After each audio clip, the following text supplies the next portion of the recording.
Piercing the Darkness, SpiritFireTV.com. According to Open Doors, 50-plus people were tied up and executed in Central African Republic massacres. An armed attack in the northwestern Central African Republic left more than 50 residents dead and many more wounded.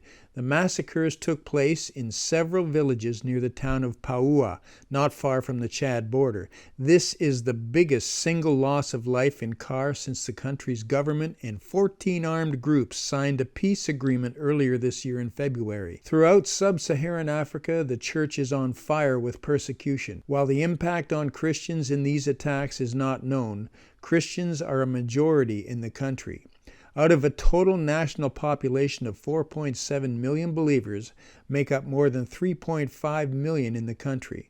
Christians are facing intensifying pressure from Muslim extremists. CAR is number 21 on Open Doors World Watch List and continues to be mired in anarchy. In late May, the Muslim-dominated 3R group, which stands for Return, Reclamation and Reconciliation, attacked a number of villages in the northwest region of Pahoua, seeking revenge for the killing of an ethnic Peul man. The 3R group was formed in late 2015 to protect the Peul population, who are mostly Muslim. The group is led by Sidiki Abass, one of the 3 special military advisors to CAR Prime Minister Simplice Sarandji. In a statement published by the medical charity Doctors Without Borders, known by its French initials MSF, survivors shared details of the heinous attack.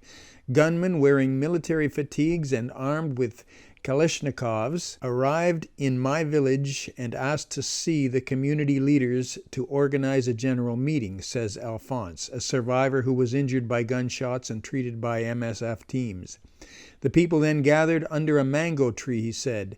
Then they started to tie us up. They tore my shirt to tie my arms, Alphonse continued. They piled us on top of each other and then started shooting. It felt like it was raining bullets. The attack violates the peace agreement signed on February 5th by CAR government. 14 armed groups with the support of the African Union and the United Nations and the countries of the region. The agreement was meant to bring stability to the CAR that has seen violence since 2013 when mainly Muslim Seleka rebels ousted then-President David Dacko, prompting retaliation from most Christian militia.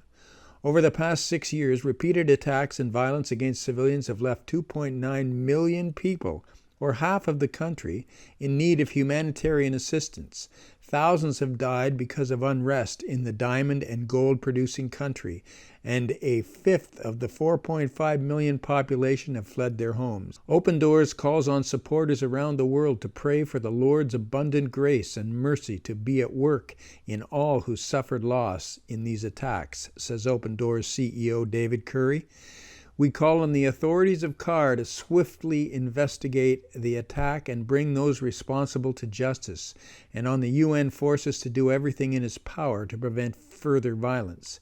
We also urge the international community to use their influence to help ensure that momentum towards peace is sustained and that all parties honor the peace agreement signed in February this year. Piercing the Darkness, SpiritFireTV.com.